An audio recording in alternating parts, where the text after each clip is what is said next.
I am so happy I finally caught up to Bungo Stray Dogs season 4. I had to watch season 3. Like I didn't finish it. I had watched like the first quarter of it and never got to finishing the rest of it. I don't even remember what happened, but I rewatched season 3 and then I got into season 4 and I literally stayed up all night watching all the way up to episode 8. It's so good. Just watching season 3 and getting rehooked into the world of Bungo Stray Dogs and going into season 4, and my gosh, it has been crazy. To give my spoiler-free first impressions of season 4, go watch it. This series is so fantastic. It is one of the best, like, action, horror, thriller, psychological mind games type of show that's out there, and it looks so good. The characters are so good. Every time they get into a backstory of a character, it's so good. Every time they develop a character, it's so good.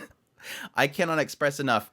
Spoiler free, go watch this series. It is that good. And yes, getting into some semi spoilers here.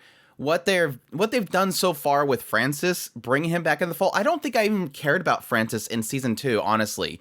But how they somehow managed to bring him back into the fold, and he is such a twisted, selfish, but it's just intriguing and charismatic character that I can't help but love him. I hate, but I love him so much. And what they're doing with the Angels of Death and all that crap is just, it's getting so good. They're finally bringing into the fold, again, more spoilers here, the book that they've been kind of hinting at for a long time, this book that has the ability to write into existence things. They finally brought that into the fold. And yes, just the idea of just trying to wipe out all the gifted. Now, hopefully eventually we get into more information about that whole thing and why Fyodor hates them so much. But dang, again, most of the spoilers out of the way, please go watch Bungo Stray Dogs. Now, my full-on spoilers, thoughts of season 4 so far. My gosh, this, so brutal. Now, granted, Bungo Stray Dogs doesn't shy away from violence, honestly. But I don't know, it just feels like, especially with, what was it, episode 6, things just went onto a whole new level. Like, things are getting super gruesome. The chainsaw scene was just super brutal and super mind-bending. I'm getting ahead of myself. The beginning segment's really kind of establishing the origins of what essentially is a detective group, where Fukuzawa first met Rampo and first pretty much established this agency, was really cool. Finally getting some real backstory into Fukuzawa, which I really did enjoy getting more into Fukuzawa at the end of season 3, really just having him and Mori going head to head, and this whole reveal about Natsumi and how he kind of put this whole system together was really interesting. But again, getting like the full backstory, the moment that they kind of established this detective agency was really cool because it gave me so much more insight into Rampo. Rampo's always been kind of this side character that's super goofy, and he knows everything. He's that brilliant. He's the brilliant detective that figures everything out. But kind of more putting him into a very human perspective, and the idea that he just doesn't see that everybody else hasn't figured it out. This idea that everybody is being foolish. He doesn't realize that he's special, that he himself is gifted, that he sees things that others don't. I love that whole thing where at some point he realizes, oh wait, he's figured it out and he doesn't realize nobody else has figured it out. So yeah, him saying, you're just wanting us to look after the police. He's already figured so much stuff out. And I loved how they kind of established that and sort of had Fukuzawa give him some sort of trigger. Give him the glasses that's the trigger for when he becomes this persona, when he figures it out and solves the crime.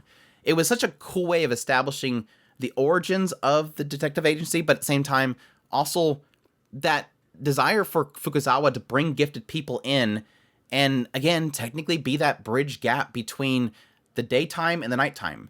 We have the people that enforce things in the daytime, those that enforce things in the nighttime. We need that area in the middle. It was really cool. I hope that they kind of get into that with each of the characters. I think they've sort of established origins for most of the characters in the detective agency, but finally getting Rampo, like I said, was really good. And again, they just sold me on his character. Like this whole first half, and it feels like they're going to continue to do this. Like Rampo really does feel like he is a core focus in this particular season, and they're doing such a fantastic job with his character. But yeah, Nikolai, I didn't like Nikolai at first. I love his Seiyu. Like I've always loved his Seiyu, but dude was a little bit too over the top. He was the creepy clown guy, and it's always a hit and miss for me if I like the creepy clown guy. I don't know if he's completely out of the picture now, but yeah, just him pulling everything together, this big hostage situation with all these members. It was cool because they sort of established this idea of reversing abilities. They used Mushitaro to essentially reverse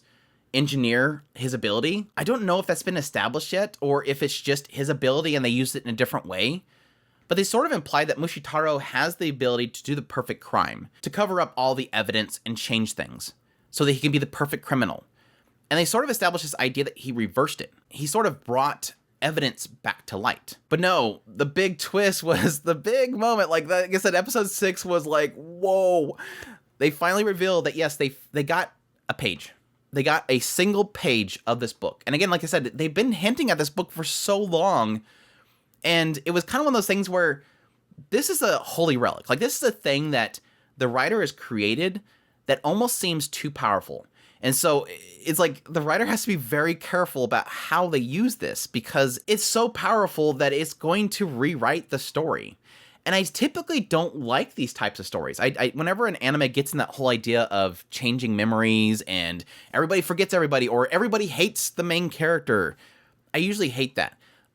But the thing that kind of saved it, I think, was the fact that they established a limiter. They established some way of making it to where it's very difficult for it to affect the story. And that is in the idea that this book, or at least even a page, doesn't work unless you make it somewhat logical. Like the narrative has to be logical. You can't just write and the world ends and the world just ends. It's not that simple. You have to write it into existence. You have to make a narrative from the beginning all the way to the end. And things have to gradually change. And so that's why they had to put this whole thing into effect with basically baiting in the government to taking down them, and how they were going to assassinate the government officials. So that you have to make sure to bring all this stuff together. We're going to go hunt down the agency. And what it required was to bring the agency in there. They couldn't just write that the agency got there and they were under the cloaks. They had to get them there, so at least there's a narrative building it up to that point. It still breaks logic because they teleported from behind the door and replaced these people, and then the big reveal that everybody gets sliced in half, and then suddenly, oh yeah, the agency was behind it all. They had to at least have some logic.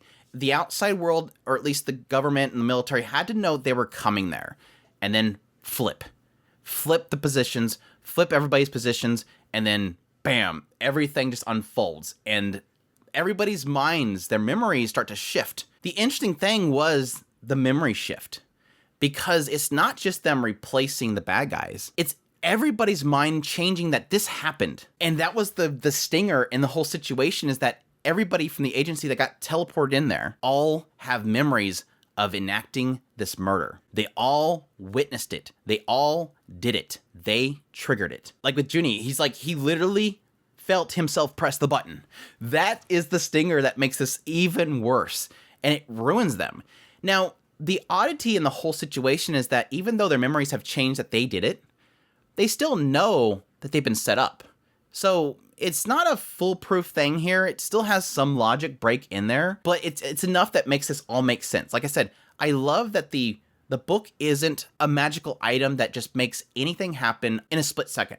There has to be a lead up. There has to be a narrative, which again fits the aesthetic of the series. It's always been this writer loves authors and essentially personifying them in these abilities and these characters. And so it would make sense this writer wants to make sure that this book requires a narrative. Now, the thing that I'm really curious about is, why did Nikolai kill himself? Like, what was the point of that? Now, I think it's probably in that conversation with Atatsushi. He said something to the effect that he wants to fly and all this kind of stuff, but at the same time, he's a joker, so he just goes, well, what do you think I was truthful in this statement? I probably need to go rewatch that segment. Because I think it was in there. I think his logic here was probably in that conversation, and I just completely missed it. But still, he's crazy, so why do you even question it? He was weird, but yeah, apparently his job in the whole situation was done, so it was written in there. Now, the funny thing that comes from this is obviously everybody starts to flee, they're trying to get away, and they hunting dogs show up. I think this is another one of those ones where they've been hinting at this for a while, this existence of the hunting dogs. I don't remember them ever being in any previous seasons. I think this is the first big introduction of them. It sort of makes you wonder, like, why this? Like, why, of all the things that have happened in the previous seasons, finally, the hunting dogs show up once the agency is involved. Finally, the hunting dogs are involved. Not the big gigantic blimp that was going to crash into the city and wipe out hundreds of thousands of people. But they're crazy. They're literally like gifted, enhanced people. And so not just abilities, but like physically and everything. So they're obviously going to be a big threat. I literally felt like I was going to throw something when they were talking about taking out Yoshino, because I really didn't think they were going to be able to take them on. So the moment that Chuya shows up, I'm like, I have never been so happy to see this stupid dork in my entire life. Chuya shows up and I was like, yes, Chuya, thank you. It was interesting that like just before then they got into this kind of mindset of Kunikida, and the idea that he's relieved at the idea of his subordinates dying. He almost agrees in the idea that because they were going to be killed, because his comrades would be killed, his logic and his justice, his own self-justice was going to be relieved from him. Like he no longer had to worry about upholding this justice, which I guess it's been playing into his character for a while now. I mean, even with the whole scene with the little girl and the grenades, he just feels like he always needs to save everybody. Almost like he's lying to himself that he needs to put up this facade of justice and saving everybody. And with his comrades gone, he no longer has to worry about upholding that, because he is sort of slipping here. He's sort of slipping in his own beliefs, and the idea that he might have to take somebody out in order to save somebody else, which he never likes. And so yes, right here, the idea of giving up one of their agents to the Port Mafia was what saved their lives, or specifically Yoshino's. But yeah, like I said, I really love the rise of Francis. I really hate him, but I love him at the same time. I'm sort of with Morty here, where I don't believe he's going to be a good guy. Because, yeah, I do agree that he's always about gain. He's always about siding with the strong. And so in this moment, this idea of, it's sort of that struggle here. Because, yes, technically he should be on their side. In order to save Margaret, he has to get her to Yoshino. But it doesn't mean he necessarily has to stick with it. His agreement with the hunting dogs and the military can be, okay, I know where they're going, but wait until they heal her, and then you can have them. That could be his end goal. But I don't know. It's kind of one of those things where I struggle with this moment, because when Atatsushi is negotiating with him, his immediate thought there should be, well, Kyoka just saved your life. Now help us out. He was going to die. Like, yes, he did fight off this guy, but at the same time, Nathaniel, he was going to get taken out by that pin. It was Kyoka that saved his life. So why would he not return the favor? But again, Francis is sort of a gray area. He does seek power. He does want to take over this area, and he's always driven by that selfishness. But I think there's a side of me that almost hopes, because he was so pushed down, because he lost everything, he failed, and his face was shoved in the ground, he might now want to desire to help people. He's still going to get gain out of it, but I think when he sees a problem, he's going to help resolve it. And that's sort of what the indication that I got with the corporation and how that guy was framed. He had the opportunity to gain still what he wanted, while at the same time not caring about this guy's life. But instead, he kind of resolved things in a way that he was able to save this guy's life while still gaining what he wanted. But we'll see. I love and hate him in the end. If he betrays them, I'll probably still love and hate him at the same time. I love his charisma. Yes, the last thing that we really have here is the chess game that's happened between Fyodor and Dazai, which is interesting. I really do. I'm very curious of what Dazai is doing. We know what Fyodor is doing. He's technically should be writing in the page. I think that's how he's controlling things. I don't see anybody else writing it. Now, I guess Fyodor could be communicating to the one writing the book, and the one writing the book is controlling the situation, because I don't necessarily see how Fyodor could have the page unless it's in his mind. The way they kind of explained how they got a hold of this page was that they looked into the mind of the chief. And that's how they got a page of it. But it was a page that they were using to investigate it. Like, they ripped one page out of the book and they've been experimenting on it. And that's the page they got. But it just feels weird in the idea, the way they described how they got that information was they pulled it out of the chief's mind. Maybe they could have got the location from that, and that's how they got the page, and so it's a physical page. Or, again, it could be the existence in one mind, because I don't think at this point we would have a real clear picture of what Fyodor could do. The only indication that we got was that he put his hand on one person, and he died. And then this other person touched him on the shoulder, and that person died. And they haven't quite said, oh, his ability is to kill people when they touch him. It could just be that he can get into people's minds and kill them if he touches them. And in effect, getting into their minds, he's able to get information. I think at the very least, from Dazai's perspective, he's probably communicating to, I forget what his name is, the hacker. And the hacker is the one that communicated to Kyoka, obviously. So that makes me believe that the hacker is maybe hacked into the facility and he's able to monitor Dazai, and then he's able to communicate to Kyoka and stuff. But we'll see. Absolutely fantastic. I've probably missed a lot of stuff. There's a lot of stuff to cover because I've technically already watched 8 episodes of it, but I'm loving it to death. I cannot wait for more of it. I'm kind of, I'm excited that I got caught up because this is one of those shows that I think I'll have fun talking about.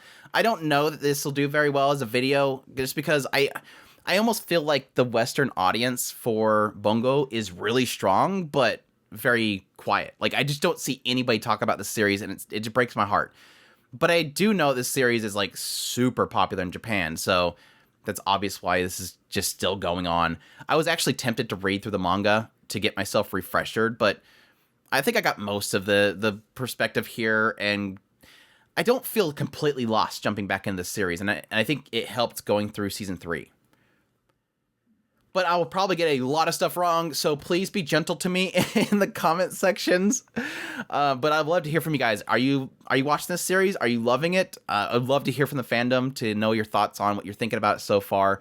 But yeah, it's just amazing, and I'm so happy I caught up. But that's my thoughts on the first 8 episodes of Bungo Stray Dogs Season 4. Hope you guys enjoyed this video as always. If you did, hit that like button down below, comment, let me know what you thought of the series. Additionally, if you're new to the channel, make sure that subscribe button so you get all my content. I do news, reviews, first impressions, top lists. If it's anime, it's pretty much here.